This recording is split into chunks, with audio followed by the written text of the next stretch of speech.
High, good morning. সবাইকে বড়দিনের অনেক অনেক শুভেচ্ছা। আজকে দিনটাই শুরু হয়েছিল সায়ন্তনীর বানানো ফ্রুট কেক দিয়ে। যদিও ফ্রুট কেক খেতে আমার খুব একটা ভালো লাগে না, তবে আজকে যদি ফ্রুট কেক না খাই তবে দিনটা যেন কমপ্লিটই হয় না। তারপরে আমরা হালকা একটু ব্রেকফাস্ট করে আমাদের শুয়ের টাইম হয়ে গেছিলো, আমরা সিনেমা হলে ঢুকে পড়েছিলাম। আমার সিনেমাটা মোটামুটি ভালোই লেগেছে, তবে সব থেকে যেটা ভালো লেগেছে সেটা হলো ভিকি কৌশলের অভিনয়টা। উফ, জাস্ট আউটস্ট্যান্ডিং। তারপরে আমরা লাঞ্চ করতে চলে গেছিলাম।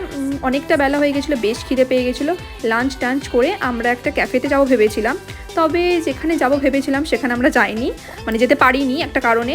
তারপর আমরা পাপ্পু চায়বেলাতে চলে গেছিলাম, ওখানে কফি স্যান্ডউইচ খেলাম। দেন ওরা খেয়েছিল কোল্ড কফি, আর আমি আমার জন্য একটা ভার্জিন মোহিতো নিয়েছিলাম। অনেক ফটোশ্যুট করেছি, অনেক ফটো তুলেছি, দারুণ এনজয় করে আজকের দিনটা কাটালাম। তোমরা কে কীভাবে বড়দিনটা কাটিয়েছো সেটা কমেন্ট করে জানিও।